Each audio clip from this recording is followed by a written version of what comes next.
Teresa Heinz is an ideal recipient of the Aldo Leopold Award.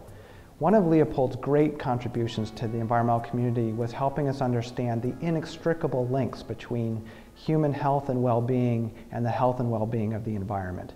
Aldo Leopold was a wonderful environmentalist, one of the great environmentalists of this century, so this is absolutely appropriate. He's also one of the most distinguished graduates of this school. So this is a wonderful connection and we're absolutely delighted.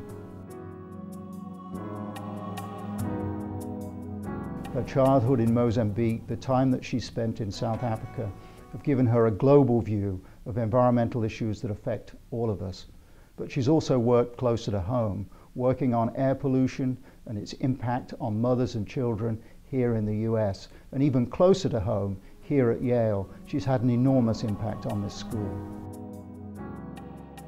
You know, it's interesting because I, like so many people, knew of Teresa Heinz long before I knew Teresa. And one of the things that I say to people is that when I had the chance to sit down and speak with her, I realized that I didn't know anyone else who could speak on a wider breadth of topics, more deeply, more passionately, and more insightfully than Teresa. I've devoted my life to advancing green chemistry, and I can't imagine a better champion of green chemistry than Teresa Heinz.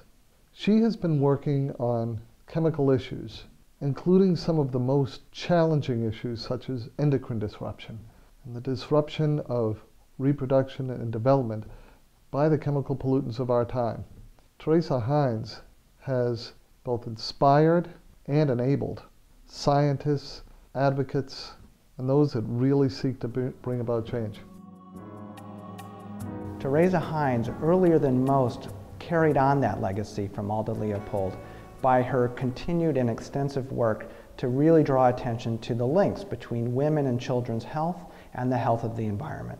For example, she was one of the founders of the Alliance to End Childhood Lead Poisoning and sponsored a long series of major conferences looking at the relationship between women's health and environmental health, looking at both science and the solutions.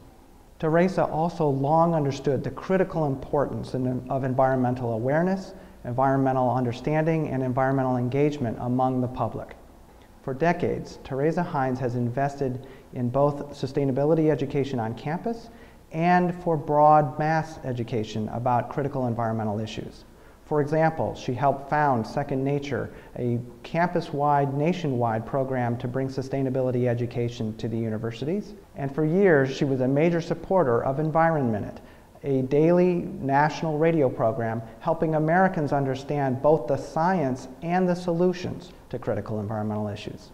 Environ Minute ended in 2012, but its legacy continues on today, actually here at Yale University, where we have initiated something we call Yale Climate Connections, also a daily national radio program dedicated to helping Americans connect the dots between climate change and their lives in the here and now. One very impressive part of Teresa Heinz's career has been her sustained dedication to Western Pennsylvania, that both she and the Heinz endowments have continued to invest in improving the sustainability of Pittsburgh and the surrounding area with long-standing commitments to education, the arts, and improving the environment. You know, it's one thing to be bright, to be astute, to have insight, and Teresa has all of those things. But to combine that with compassion and empathy, that's what makes Teresa special. There's a reason why my daughters, who are now 4 years old and 7 years old, know who Teresa is. It's because I want them to have someone to aspire to.